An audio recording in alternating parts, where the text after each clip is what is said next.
Bonjour et bienvenue dans la caverne de Radrogor. Une fois n'est pas coutume, je ne vais pas vous parler de Star Wars Shatterpoint, mais d'un jeu français qui s'appelle Petit Soldat de Yellow. Un jeu qui m'a fait de l'œil, qui m'avait l'air sympa. C'est un jeu de figurines, mais avec des petits soldats en plastique comme dans votre enfance, et le tout a été mis en forme avec des règles, des jetons spécifiques. Et ce qui m'a plu également, c'est qu'on peut jouer sur n'importe quelle table, avec n'importe quels objets du quotidien. Un téléphone, une tasse, etc., un mug. Et donc finalement, c'est un jeu qui est une initiation au jeu de figurines, avec des règles évolutives. On va commencer par des règles simples, et puis ensuite on va pouvoir ajouter des règles supplémentaires pour avoir un vrai finalement jeu de figurines assez complet, je pense, et donc une bonne initiation. C'est pour ça que ce produit m'a fait de l'œil, il a l'air vraiment sympa. Donc, je vais procéder à un petit unboxing. Donc on commence par des livrets, donc livret d'initiation pour jouer à 1 contre 1 en 30 minutes, donc l'initiation au jeu finalement et donc globalement au jeu de figurines. On a ensuite un livret de modules, donc 6 modules supplémentaires, donc avec des règles supplémentaires. Je prends au hasard, module niveau, module objet. Donc on va, j'imagine, pouvoir utiliser des objets supplémentaires, avoir des renforts. C'est des règles supplémentaires après avoir fait l'initiation. Et un troisième livret, livret de mission, avec 3 missions supplémentaires spécifiques, donc 2 à 4 joueurs, 2 à 6 joueurs et 1 à 4 joueurs, 15 à 30 minutes les parties.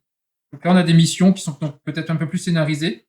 Je ne sais pas s'il est prévu que d'autres missions sortent, mais en tout cas, c'est une bonne idée pour prolonger le jeu et donner des objectifs. Ensuite, on a ici 4 planches de pions, de jetons. Donc j'imagine des cœurs pour spécifier les dégâts. On a des boucliers, on a des jetons d'ordre, des jetons de déploiement, des radars, etc. Je ne les connais pas encore, je n'ai pas encore joué au jeu, c'est vraiment un unboxing direct. Donc en tout cas, vous voyez un certain nombre de jetons qui sont bien colorés, qui sont suffisamment grands, ils ont l'air assez sympas. Donc on est dans l'ambiance effectivement du jeu soldat plastique. En parlant des soldats, voici le sachet avec les soldats. Donc vous avez des jaunes et des verts. Vraiment typiquement soldats en plastique de votre enfance. Peut-être par rapport à mon enfance, la différence c'est que il y a des filles. Je ne suis pas sûr qu'il y avait ça à l'époque dans nos jeux de figurines, quoique. Enfin, nos jeux de petits soldats plutôt. Ensuite, nous avons ici des cartes qui ont l'air de ressembler aux cartes des personnages en fait. Fantassins. Donc j'imagine on a leurs spécificités, leurs règles spécifiques en fonction de chaque type de personnage, de soldat. Un autre paquet de cartes. Là, je vois allié inattendu, placer un bouclier sur chaque petit soldat en jeu. Donc ça, j'imagine, ce sont des cartes un peu de style carte événement, où quand vous devez sans doute la piocher. Là, par exemple, vous tombez sur un allié inattendu. Et ici, l'image d'un chat qui vient renverser les figurines, c'est assez rigolo. Autre petit paquet de cartes. On dirait que ça ressemble à un coffre où on met les choses dedans.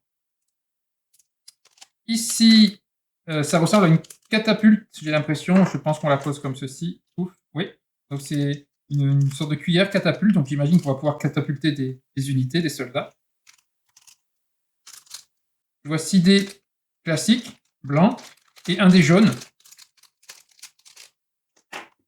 Ici, ce qui ressemble à des lacets, en fait, ce sont, si j'ai bien aperçu le jeu, ce sont des outils, des lacets de déplacement, en fait.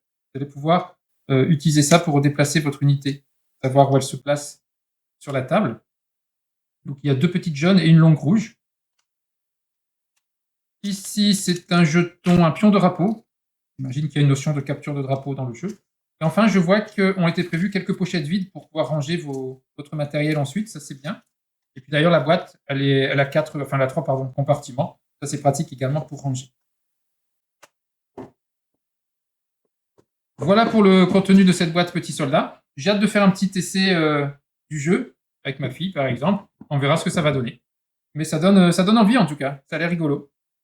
Merci de m'avoir suivi et à très bientôt dans la caverne de Radrogor.